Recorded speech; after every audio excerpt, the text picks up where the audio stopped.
Hi everyone. So, a lot of people ask me how they could enter the real estate industry, and that's what we're going to be talking about today. You can enter this industry by starting your own business, such as becoming a real estate agent or broker or becoming a developer, or you could look for a job in real estate. And that's what we're going to be discussing today. We're going to be looking at some of the common types of jobs and roles that are available at the entry level in the Indian real estate market, what kind of qualifications they require, and what sort of work these roles involve. The real estate industry in India is actually the second biggest employer in this country and contributed to about 8% of India's GDP in 2017. Most of these jobs, however, are blue collar in nature and tied to construction. Out of a total of 70 lakh real estate jobs in India, only about 3 lakh of them were white collar professional jobs, and that's what we're going to be looking at today. So, a lot of different processes go into completing a building, whether it's full of office units or flats. You have to acquire land, then plan, liaison with local authorities, and then construct and finally market and sell the product.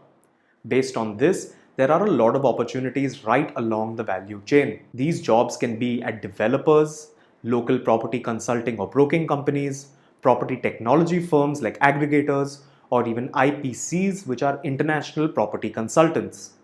These IPCs are large multinational corporations that provide research, market properties, and do due diligence to facilitate transactions.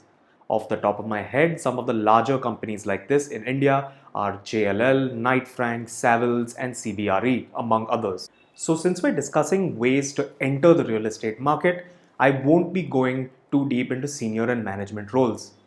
I know this is a broad classification, but I think there are two main branches in terms of the types of roles available in real estate: the technical side and the non technical or business side of things.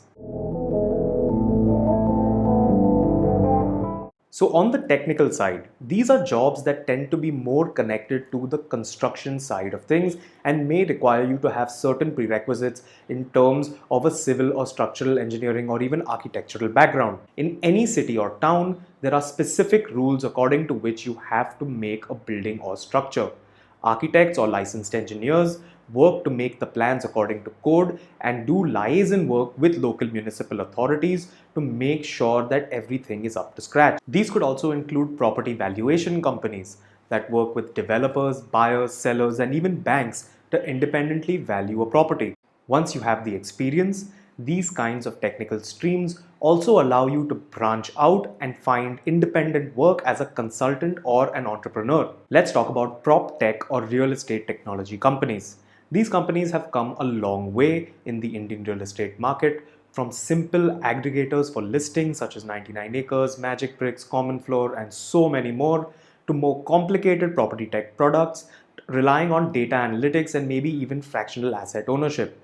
For people who have a technical background in computer science, there are a lot of technical roles available in the prop tech space. In fact, as of this year, property tech companies are playing a much bigger role in the property purchasing process, and a lot of them have even been able to raise funds and expand their operations this year.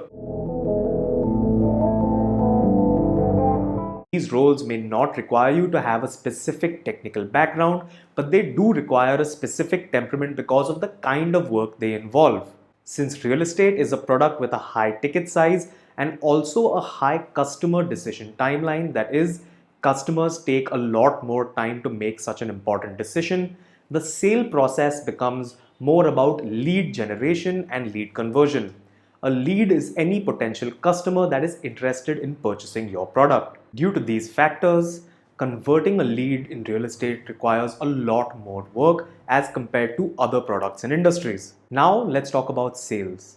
In real estate, the most amount of jobs available on the business side tend to be in sales because it's a very vital part of the process.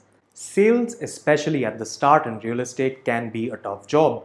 It involves a lot of interaction with new people, retaining and passing on information while on the job. In my experience, real estate sales, especially at the entry level, involve some level of cold calling. This could be to coordinate with channel partners, finding new leads and clients for your project, or even coordinating with existing leads to showcase your project.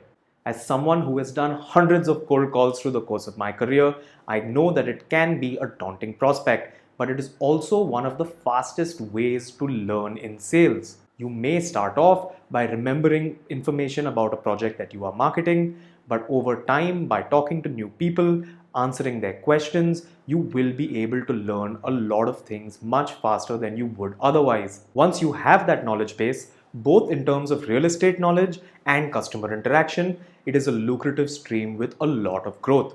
It's also a stream where your knowledge could directly lead to you branching out to your own ventures. In my opinion, regardless of the advent of digital marketing and the popularity of online property portals, there will always be some in-person component to real estate sales.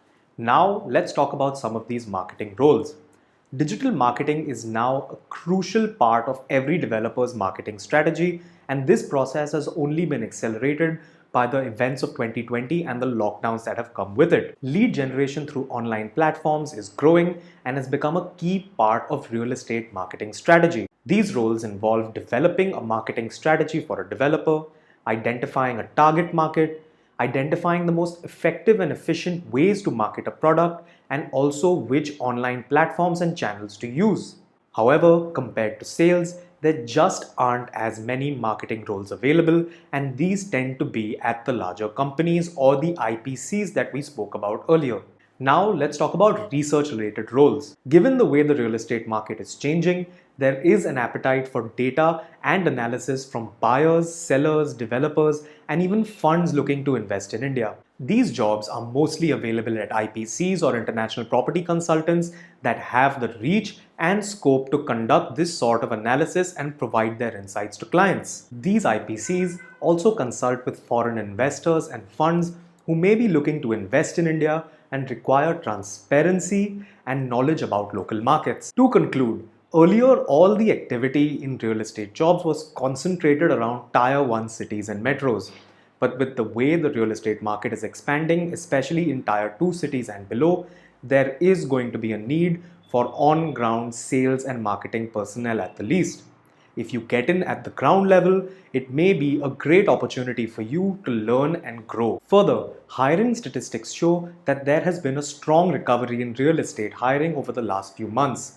This may of course be driven by the high residential real estate demand that we are currently seeing in this quarter. Alright guys, I hope that this video gave you a clearer picture of the entry-level real estate jobs market, and we will be covering how to start a business in the real estate sector sometime very soon, so please keep an eye out for that. As always, please like this video if you enjoyed the content and subscribe for more content about real estate and business in India. Thank you.